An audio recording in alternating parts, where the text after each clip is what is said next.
Tapi dia kembali dikejutkan dengan sosok kakek bersepeda tua yang ada di hadapannya lagi, dengan jarak yang agak jauh.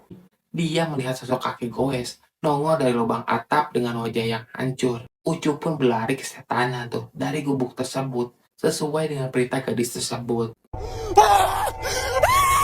Balik lagi bareng gue Randy di sini di channel horor kesayangan kita, Horor Area.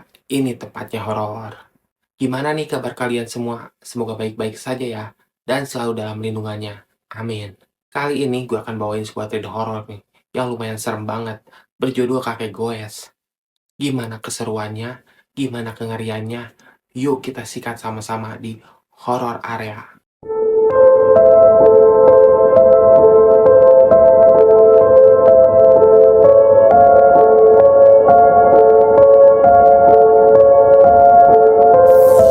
Feed ini berasal dari akun Twitter bernama Black ID.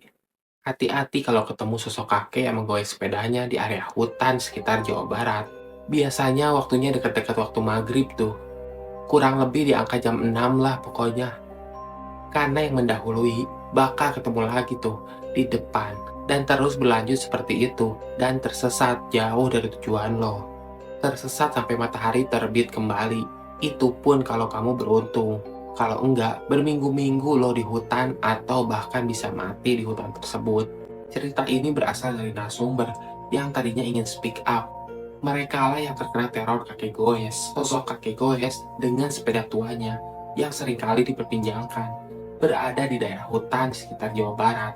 Dari informasi yang beredar, kakek goes tersebut paling tidak mau didahului oleh siapapun saat dia sedang menggoes sepedanya karena dia merasa daerah yang dilaluinya adalah wilayahnya sendiri. Narasumber kita tidak mau memberitahu dan menginformasikan dengan gamblang daerah atau tempat pastinya di mana. Jadi buat teman-teman yang dengerin cerita ini, yang familiar bahkan tahu dengan kejadiannya, tolong dirahasiakan saja ya.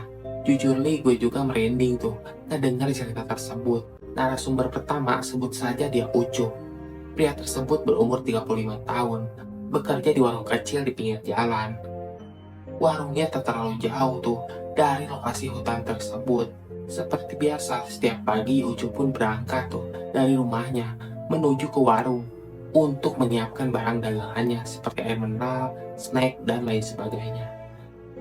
Namun di sore harinya adalah sore tersial menurutnya. Lebih tepatnya adalah sore terakhir dia melewati daerah tersebut. Waktu sekitar pukul 5 sore kala itu, tiba-tiba saja barang dagangan Ucup lari semua hari itu. Tidak seperti biasanya, ada sekitar 4-6 mobil tuh yang berhenti di warungnya dan nyaris memborong seisi dagangannya di warung kecil Ucup tersebut. Jalanan memang biasanya sepi dan hanya ada beberapa pembeli tuh ke warung Ucup. Namun jalan utama ke tempat wisata tersebut ditutup karena ada perbaikan, sehingga semua kendaraan mencari jalan pintas dan salah satunya ke jalanan tempat warung kecil Ucup tersebut. Sekadar info saja, bukan warung Ucup saja yang ada di sekitar hutan tobat tersebut. Ada sekitar 6 warung kecil lainnya yang jaraknya agak berjauhan tuh dengan warung Ucup. Namun wisatawan lebih tertarik tuh dengan warung Ucup karena warungnya cukup bersih dan agak luas. Sangat cocok untuk beristirahat sejenak. Alhamdulillah, dagangannya udah habis di jam segini. Kayaknya bakal banyak wisatawan lagi nih yang lewat. Rezeki dari jalan utama yang ditutup nih. Sumringah Ucup sambil membereskan sisa-sisa dagangannya. Satu mobil pick-up pun menepi, membawa penumpang di bagian belakang mobil tersebut. Mereka baru keluar tuh dari area hutan dan mau pulang. Semua terlihat nampak kecapean. Ucup kaget kala itu karena benar saja dugaannya. Para wisatawan pun masih ada yang lewat. Duh, gimana nih? Udah habis semua nih. Supir pun turun tuh dari mobilnya dan menuju ke warung Ucup. Permisi pak, ada Sprite. Maaf banget, Pak. Udah habis. Ini juga baru mau ngambil lagi tuh barangnya. Supir itu pun menghela napas panjang tuh. Oh gitu ya pak. Ya udah makasih pak. Dengan senyum yang pasrah lalu menatap ke orang-orang yang ada di mobilnya. Ucup pun buru-buru tuh masuk ke warungnya dan ngambilin sebotol minuman rasa jeruk. Pak, ambil ini aja. Cuma ini yang tersisa. Gak apa-apa, gak usah bayar. Ucap Ucup sambil membawa satu botol minuman rasa jeruk kala itu. Makasih ya Pak, semoga rezekinya makin luas tuh, makin nambah. Mobil pick up itu pun lalu pergi tuh. Sedangkan Ucup pun menaiki motornya. Dengan semangat, ia pun akan membawa barang dagangannya lagi tuh, yang telah kosong terjual semuanya. Ucup pun mengendari motornya. Jalanan sudah sepi sekarang. Waktu sekitar jam 6 sore kala itu. Ada hal aneh yang Ucup rasakan dan gak biasa. Bulu kuduknya tiba-tiba berdiri tuh sepanjang perjalanan. Langit sudah agak gelap. Dia pun menyalakan lampu motornya. Alhamdulillah ada orang. Senyum Ucup kala itu dengan senang. Dia pun mempercepat laju motornya dan mendekat ke arah kakek-kakek. Berniat untuk bertanya kepadanya. Kek, Beliau pun tak menoleh, bahkan sudah beberapa kali Ucup sapa. Tatapannya kosong ke arah jalanan. Baru Ucup sadar kalau kakek tersebut gak berkedip tuh dari tadi. Rasa takut Ucup pun makin menggebu. Apalagi langit sudah makin menggelap kala itu. Suasana di hutan pun semakin sunyi sepi tuh. Anehnya lagi, suara goyesan sepeda tersebut sangat terdengar jelas di telinga Ucup. Angin berhembus begitu dingin, tajam ke isi tubuhnya. Tanpa berpikir panjang lagi, Ucup pun menggas motor tersebut dan melewati si kakek tua tersebut. Degup jantungnya berpacu begitu cepat kala itu.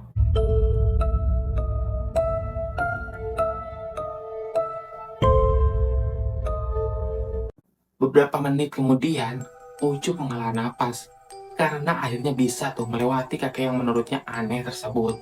kenapa ya bapak yang barusan? Bisu apa buta? Tapi dia kembali dikejutkan dengan sosok kakek bersepeda tua yang ada di hadapannya lagi dengan jarak yang agak jauh. Ucup pun membuka matanya lebar-lebar dan memastikan apakah penglihatannya benar atau salah kali itu. Semakin mendekat ke arah kakek tersebut, dia yakin kalau itu memang kakek yang sama dengan yang ia lewati tadi. Tapi dia baru sadar ada perbedaan besar. Kakek yang disapa itu pun kini berumuran dengan rantai sepeda karat di lehernya. Mata si kakek pun nyaris menonjol keluar dengan berlumuran yang berjatuhan. Astagfirullah. Ucup pun berteriak histeris. Badannya sekarang terasa lemas. Dia pun segera tuh menggas motornya jauh lebih kencang. Dilihat dari kaca spion, kakek itu menggoyang sepedanya makin cepat dan wajahnya makin seram. Ucup pun menambah tuh kecepatan motornya menjadi sangat cepat kala itu. Sampai ia pastikan kakek goes tersebut tak lagi mengikutinya.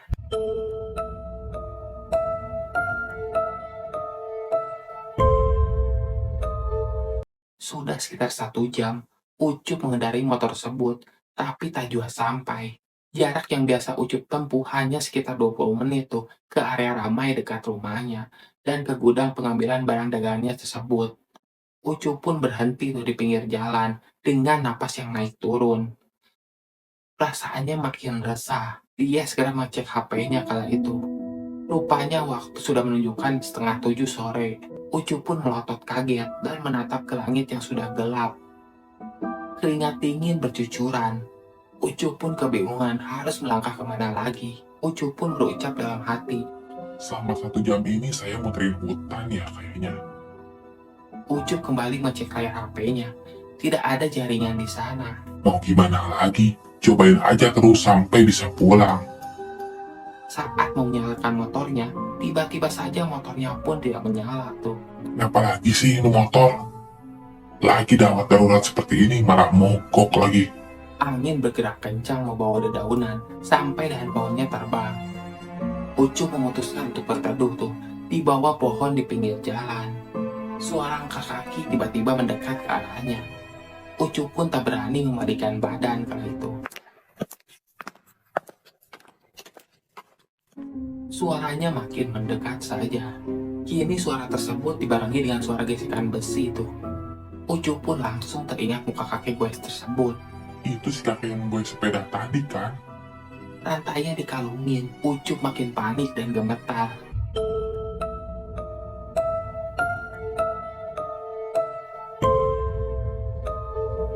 Suaranya makin mendekat, hingga sentuhan tangan yang terasa dingin pun hinggap di bahu Ucup. Kunaon Miona. Suaranya terdengar seperti bisikan dari seorang kakek. Ucup pun menelan ludah ketakutan. Namun karena rasa penasarannya, dia pun menggerakkan kepalanya ke samping untuk melihat sosok tersebut. Wajah kakek itu pun jauh lebih menyeramkan. Ucup melihat jelas, kakek Grace itu pun wajahnya hancur, dengan kedua bola matanya nyaris keluar. Rantai sepedanya yang dibiarkan menggalung di leher.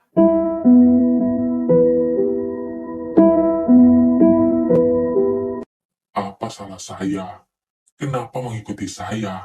Teriak Ucup sambil menangis dan terjatuh di tanah. Pembelaan. Ucap si kakek Grace tersebut, Ucup pun terus mundur, dan akhirnya jatuh ke jurang ke dalam hutan yang jauh lebih banyak kengerian yang mengganggunya.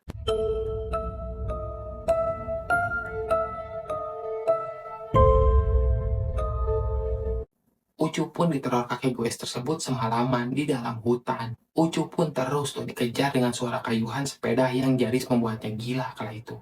Ini di mana? Pepohonan kok besar semua.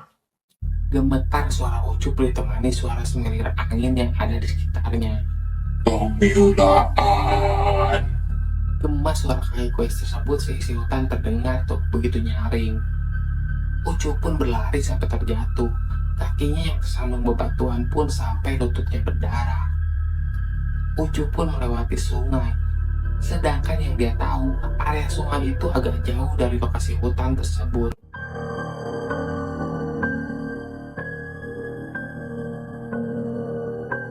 Ucup pun memegangi HP-nya dan baru ingat untuk menyalakan senternya.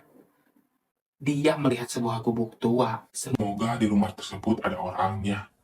Ucup pun berlari sangat cepat tuh. Sandalnya pun sebelah sampai hilang. Meski menginjak bebatuan, namun dia tidak merasakan sedikit pun kesakitan. Angin pun makin kencang terdengar. Ucup mencoba berlari lagi. Namun rasa sakit di kakinya membuat susah bergerak kala itu. Itu kakek-kakek, hantu atau apa ya? Langkah kaki pun terdengar perlahan makin mendekat ke gubuknya. Sembari menyoroti gubuk itu, dengan setup di ponselnya, Ucup pun merasa tidak ada keanehan di sana. Di dalam gubuk tersebut agak terang, karena sepertinya ada lilin di dalam sana. Kayaknya emang bener ada orang yang tinggal di gubuk ini. Ucapnya dalam hati kala itu. Tangan Ucup pun meraih tuh ke pintu yang rapuh tersebut.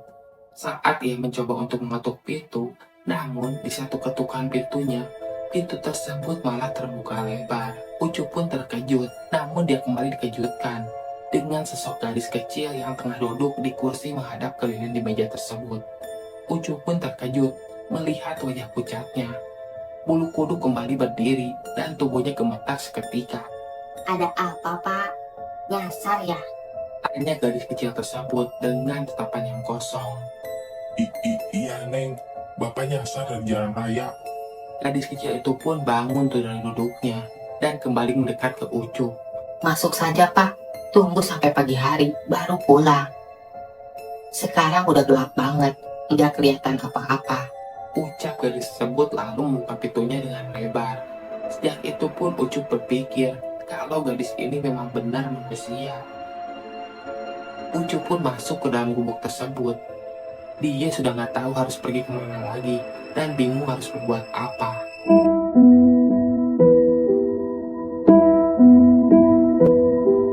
Makasih banyak ya, Neng. Ucup pun tersenyum lega menatap gadis itu yang kembali duduk di kursinya.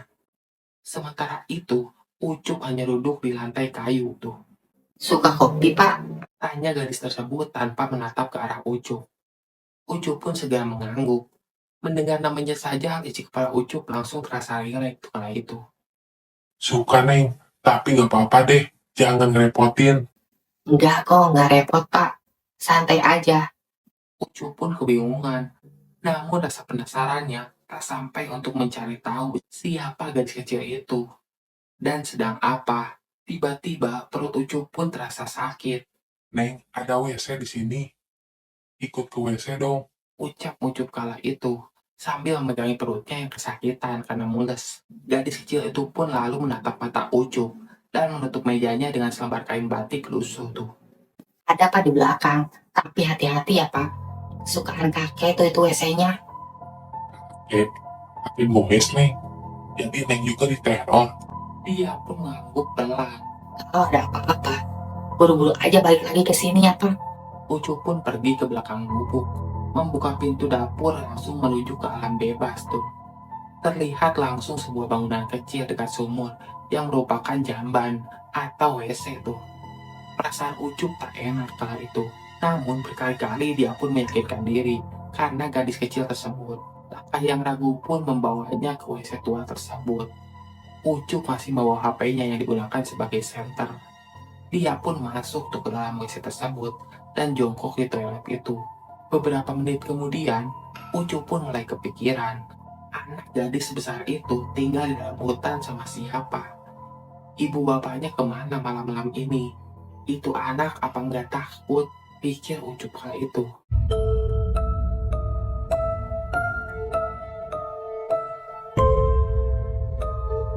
Semilir angin terasa masuk tuh dari luar. Karena WC tersebut emang atasnya agak terbuka. Gentengnya pun tidak dipasang semua. Entah kemana, lagi-lagi hawa ini pun Ucup rasakan. Entah kenapa dia ngerasa ingin sekali menatap ke atas WC tersebut yang terdapat bolong di atasnya. Bodohnya, Ucup pun lakukan itu. Astagfirullahaladzim. Ucup begitu histeris dan segera memasang celananya kembali. Dia melihat sosok kaki goes nongol dari lubang atap dengan wajah yang hancur. Matanya yang hampir keluar dan lidahnya yang menjulur panjang tuh sampai mengenai kepala Ucup saat itu. Rasa mules pun seketika hilang. Ucup pun berlari ke tanah tuh dari gubuk tersebut sesuai dengan perintah gadis tersebut.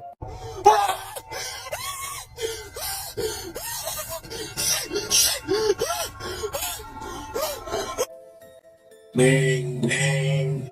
Ada apa, Pak? Si kakek ya, Pak? Ucup pun duduk di lantai kayu dengan napas yang ngos-ngosan kali itu. Keringat bercucuran. Iya, Neng. Kaget banget. Lidahnya panjang banget. Pelan-pelan, Pak, bicaranya. Udah nggak aneh kalau di sini sama kakek boys itu. Ucap sang gadis kecil tersebut, lalu menyodorkan secangkir minuman panas untuk Ucup. Ucup pun menerimanya dengan tangan yang masih gemeteran. Kopi ini, Neng. Makasih banyak ya, Neng. Saat hendak menyeruputnya, mata Ucup pun terbuka lebar. Dia terkejut melihat apa isi di dalam gelas tersebut. Beberapa potongan lidah, 2 bulatan mata, puluhan belatung, dan hal itu. Ucup pun refleks menjatuhkan kopinya, dan gelasnya pun pecah. Neng, ini apa, Neng? Ucup pun takut kala itu. Saat kembali menatap ke arah gadis tersebut, Ucup pun kaget luar biasa melihat gadis tersebut sudah berada di atas langit-langit kayu dengan kaki yang melingkar di kayu tuh. Badan dan kepalanya pun menghadap ke depan Ucup. Wajah gadis tersebut hancur dengan kepala yang hampir lehernya. Ucup pun mematung dan tak bisa berkata-kata.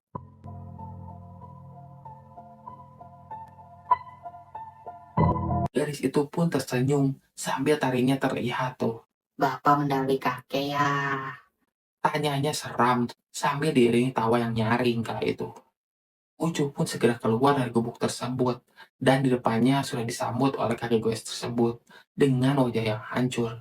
Dia memakai rantai sepeda berbalut tangannya. Rek nihelaan deui moal. Enggak, Pak.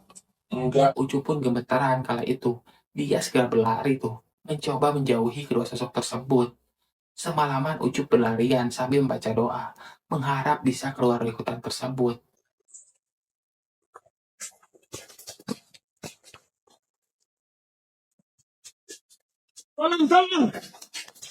Tak terasa, waktu hampir sudah pagi. Entah gimana, Ucup seperti diarahkan tuh oleh sesuatu untuk mengikuti sebuah jalan.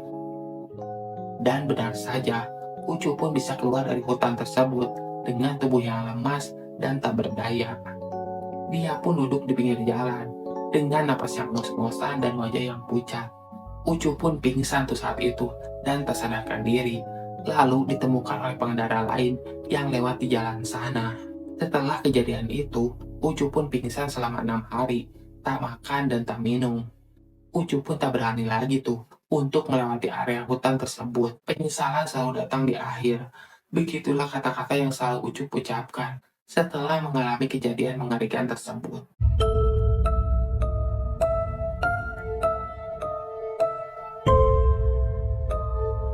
Makasih buat kalian yang udah klik video ini dan nonton sampai selesai. Semoga kalian sehat selalu dan banyak rezekinya. Amin. Bantu dukung konten-konten kami dengan cara like, comment, dan subscribe ya. Dan jangan lupa nyalakan lonceng ikonnya agar kalian mengetahui konten-konten terbaru yang kami update. Dan bagi kalian yang memiliki cerita horor dan ingin dibacakan di sini di horror area, silakan saja kirim cerita kalian lewat DM Instagram kami di sini di bawah ini. Gue Randy di sini undur diri. Bye bye. Wassalamualaikum. Horror area. Ini tempatnya horor.